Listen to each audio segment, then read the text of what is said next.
Alasan Puput ibu tiri Vanessa Angel gugat cerai Dodi Sudrajat. Kabar kurang menyenangkan datang dari rumah tangga orang tua mendiang Vanessa Angel, Dodi Sudrajat dan Puput Sudrajat. Menurut kuasa hukum Puput, Halim Perdana Kusuma, kliennya telah mendaftarkan gugatan cerai terhadap Dodi Sudrajat pada tanggal 24 Februari tahun 2022 lalu. Sementara itu, jadwal persidangan bakal diterbitkan oleh pihak pengadilan dalam waktu dekat. Selaku kuasa hukum Puput Sudrajat, Halim menyebut adanya permasalahan dalam rumah tangga. Halim turut menyinggung soal adanya perbedaan pendapat hingga perselisihan yang menjadi penyebab keretakan rumah tangga kliennya.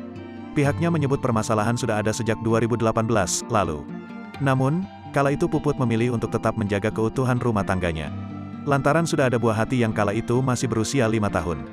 Tidak hanya itu, Halim juga menyinggung soal masalah yang diperdebatkan oleh Dodi dan Puput. Menurutnya, Dodi disebut tidak mendukung pekerjaan sang istri. Lebih lanjut, Halim menegaskan cekcok dalam rumah tangga Dodi dan Puput terjadi sebelum Vanessa Angel meninggal dunia. Namun, kala itu keduanya masih terlihat romantis di hadapan kamera. Bahkan Dodi dan Puput pun kini dikabarkan pisah ranjang.